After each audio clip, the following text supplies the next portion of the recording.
Ponnuru MLA Kilari Rosaiah మీడియాతో మాట్లాడుతున్నారు. ఇప్పుడు అలా చూద్దాం. మాట్లాడతాడు కానీ ఎప్పటి నుంచో చెప్పడం మర్చిపోయాడు పాపం. అంటే వాళ్ళ అయ్య దూలిపాల వీరయ్య చౌదరి దగ్గర నుంచా, లేదా ఇతను ఎమ్మెల్యే అయింది 1994 నుంచా, లేదా ఈ 4.5 సంవత్సరాల, ఇది చెప్పడం మర్చిపోయాడు పాపం. ఏదైతే చేబ్రోల్ మండలంలో తెలుగు దుష్ప్రచారాల పార్టీ దొంగలందరినీ తీసుకొని వచ్చి గ్రావెల్ మీద ఒక దొంగ ఏడుస్తూ ఉన్నాడు. ఈ ప్రాంతంలో ఏ ఇల్లు కొట్టినా ఈ మండలంలోని గొడవరు కానీ, గుండవరం కానీ, నారాకోడూరు, వేజెండ్ల, సేకూరు, వడ్లమూడి, తాళపాలెం, శ్రీరంగపురం, చేబ్రోలు 172 ఎకరాలు తవ్వేసింది కాక, ఇదే కాదు నీ గొప్పతనం ఏంటంటే అమరావతి మండలంలోని ధరణికోట, మంగళగిరి మండలంలోని గుండెమెడ ఇసుక రీచులు కూడా కొట్టావయ్యా. ఇంకా చాలా మందికి తెలియదు పాపం. ఇసుక రీచులు కూడా కొట్టాడు. ఇవాళ ఒక దొంగ దొంగ దొంగ అని అందరిని అంటా ఉంటాడు. ఇది ఎక్కడ న్యాయం అని అడుగుతా ఉన్నా. అంటే ఎలక్షన్స్ వచ్చినప్పుడే నీకు గుర్తొస్తాయా అని అడుగుతా ఉన్నా.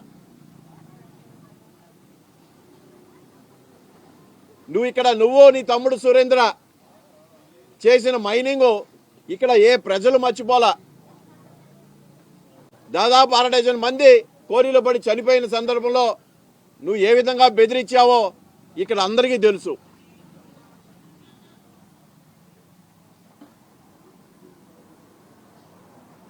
ప్రభుత్వ భూముల్ని పిండేశావు, ఎస్సీ భూముల్ని కాజేసి బెదిరించి మైనింగ్ చేశావు. ఇవాళ ఏం మాట్లాడతావు? నేను అప్పుడు కన్ను మూసుకున్నాను, జరిగిపోయింది, ఇక నుంచి జరగదని చెప్తావా? ఎవరికి చెప్తావు ఈ కథలో? నువ్వు నీ తమ్ముడు కలిసి వందలాది కోట్ల రూపాయలు దోచేసి ఇవాళ నాకు తెలియకుండా జరిగింది, ఇక జరగకుండా చూసుకుంటానంటే నువ్వు జరిపావనే కదా అర్థం.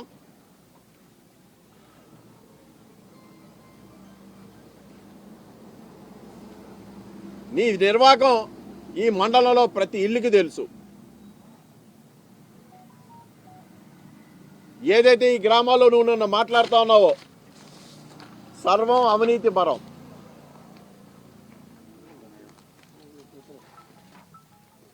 ధూళిపాల పోరంబోకు కథ, అనధికారంగా కొట్టేసింది 50 ఎకరాలు, రిజిస్ట్రేషన్ చేసుకుంది 3 ఎకరాలు 89 సెంట్లు. నీ భాగవతం నువ్వు మంచిగానే నిన్న రావటం కూడా మాకే మంచి జరిగింది. వాస్తవాలు ప్రజలకు తెలియజేస్తా ఉన్నావు. ప్రజలెవరు అమాయకులు కాదు. ఈ ప్రాంతంలో ఎవరు మైనింగ్ చేశారు, ఎవరు పర్మిషన్ లేకుండా చేశారనేది ప్రతి ఒక్క ఇల్లు తెలుసు. నీ హయాంలో 100 కోట్ల రూపాయలు కాజేసి ఇవాళ జగన్మోహన్ రెడ్డి గారి గురించి మాట్లాడతావా? నీకు అసలు ఆ సత్తా ఉందా? అసలు నీకు ఆ ధైర్యం ఉందా? నీకు ఆ అర్హత ఉందా అని అడుగుతా ఉన్నా. నీ వ్యవహారం, నీ ఏదైతే పాల డైరీ గురించి ఇవాళ గొప్పలు చెప్పుకుంటా ఉన్నావు, ఎవరిది? పాల రైతులది, పాల సొసైటీలది. నువ్వు ఏ రోజైనా పాడి రైతువా? నువ్వేమన్నా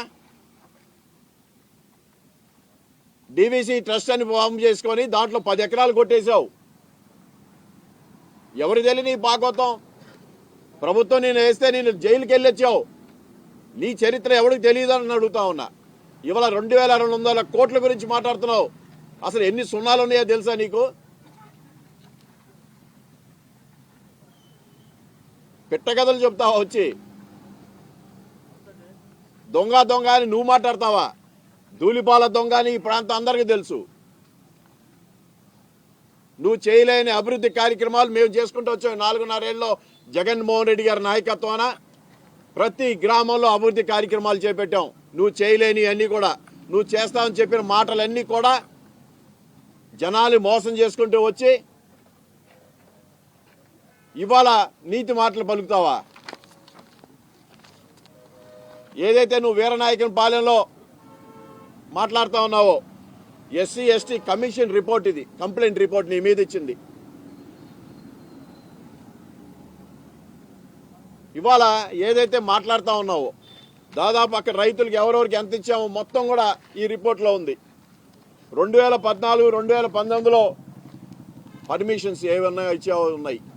ఇవాళ 2019 నుంచి ఇవాళ వరకు కూడా ఏదైనా సరే ఈ ప్రాంతంలో పర్మిషన్ తీసుకొని మైనింగ్ చేశారో, గ్రావెల్ మైనింగ్ అన్నీ కూడా అదిగో మొత్తం జతపరిచి ఉన్నాం. ప్రతి విషయాన్ని నువ్వు ఇలాంటి వాగుడు వాగుతావు, దొంగ మాటలు మాట్లాడతావు, ప్రజల్ని తప్పుదారి పట్టిస్తావనే ప్రతి ఇది బైండింగ్ చేసి పెడతా ఉన్నా.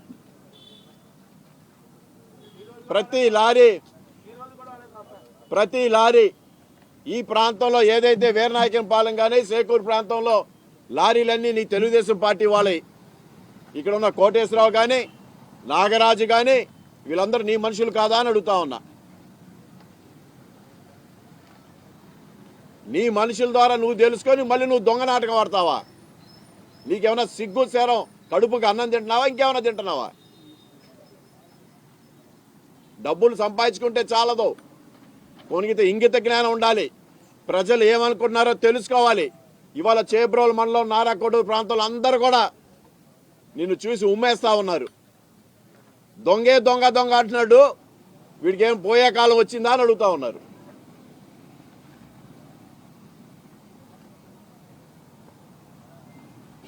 రైల్వే ట్రాక్ మొత్తానికి గవర్నమెంట్ భూములు, జడ్పీ భూములు, రైల్వే భూములు, రైల్వే వాళ్ళు నీ మీద కూడా కేసు పెడితే దాంట్లో నుంచి కూడా బయటకు వచ్చావు. అప్పుడున్న ఎంపీని పట్టుకొని జడ్పీ భూములతో వేసావు. సేకూరు ప్రాంతం మొత్తం నీ హయాంలో జరిగింది. ఇవాళ నీతులు మాట్లాడతావా? ఇవాళ ఏదైతే మైనింగ్ జరుగుతుందో ఈ ప్రభుత్వంలో ప్రతి రూపాయి మైనింగ్ సేనరైజ్ మొత్తం కూడా ప్రభుత్వ ఖజానాకు వస్తూ ఉంది. అనాథరైజ్ మైనింగ్ అనేది ఈ ప్రాంతంలో జరగట్లేదు. ఇవాళ సేనరైజ్ కూడా స్పెషల్గా ప్రతి సెంటర్లో ఒక ఆఫీస్ ఓపెన్ చేసి సేనరైజ్ వసూలు చేస్తూ ఉన్నారు. ఎక్కడ కూడా ప్రభుత్వ ఖజానాకు ఒక్క రూపాయి నష్టం జరగట్లా. ఈ ప్రాంతంలో ఇవాళ నువ్వు దొంగ ఏడుపులు ఏడుస్తూ ఉన్నావు. గతంలో కూడా సుద్దపల్లిలో ఆ రోజు ప్రతిపక్ష నాయకుడు ఉన్న జగన్మోహన్ రెడ్డి గారు కూడా వచ్చి సుద్దపల్లి వచ్చి నీ అక్రమ మైనింగ్ ఆపిన సంగతి నీకు ఒకసారి గుర్తు చేస్తా ఉన్నా. ప్రజలు ఎవరు మర్చిపోలా. ఎంతమంది కోరిలో పడి చనిపోయారో ఈ ప్రాంతంలో ప్రజలకు తెలుసు.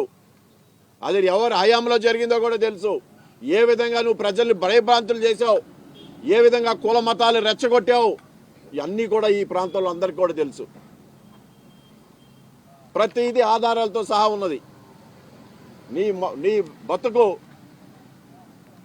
ఒక గ్రావెల్తో ఆగల. పాల సొసైటీలకు ఇవ్వాల్సిన బోనస్ని డీవీసీ ట్రస్ట్కు మలుచుకున్నావు. గుండెమడిలో ఇసుక రీచ్లు కొట్టావు, ధరణికోటలో ఇసుక రీచ్లు కొట్టావు. ఎవరి గురించి చెబుతావు నీ భాగోతం? అంటే నీ గురించి ఇంకా తక్కువ దేశం వాళ్ళకి అందరికీ తెలియజేయమని నువ్వు బయటకు వచ్చినట్టున్నావు.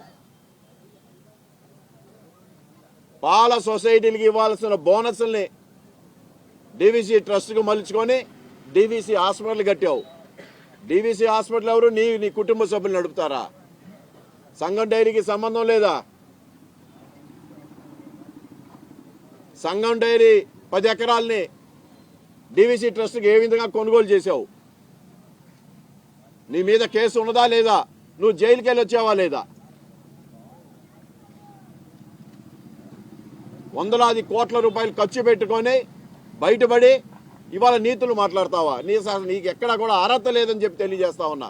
గౌరవ ముఖ్యమంత్రి జగన్మోహన్ రెడ్డి గారి మీద ఇంకొక మాట మాట్లాడితే సహించేది లేదని కూడా ఈ సందర్భంగా మీకు తెలియజేస్తా ఉన్నా. మీ తెలుగు దుష్ప్రచారాల పార్టీ రాష్ట్రం మొత్తం కూడా మీరు ఎన్ని రాసుకున్నా సరే ప్రజలు నమ్మే స్థితిలో లేరు. మీలాగా అబద్ధాలు కోర్లు, దొంగలు, దొంగ అని మాట్లాడుతూ ఉంటారు. నీ నాయకుడు చంద్రబాబు నాయుడికి హెరిటేజ్ నుంచి ఇక్కడ నుంచి పాల ప్యాకెట్లు తయారు చేసి ఇచ్చావా లేదా? పాల డైరీలన్నింటిలో కూడా తెలుగుదేశం హయాంలో నిర్వీర్యం చేసుకొని మీరు కాజేసి మీ సొంత ఆస్తులాగా మీరు ఈరోజు అనుభవిస్తున్నారా లేదా? కోర్టులో కేసులు వేసుకొని ఈరోజు ఇంకా చాలామంది అవుతా ఉన్నారు. ఏమాత్రం సిగ్గు ఉంటే పాల రైతుని అక్కడ సొసైటీ చైర్మన్ పెట్టి నువ్వు పక్కన రావాలి. నీకు సిగ్గు సార్ ఉంటే కదా అసలు నువ్వు నీ కుటుంబం ఆ పాల డైరీ మీద పడి అనుభవిస్తూ ఉన్నారు.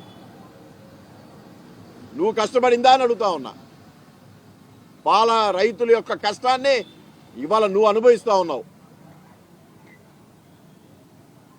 నీ బతుకు ఎవరికి తెలియదు ఇక్కడ ఈ ప్రాంతంలో.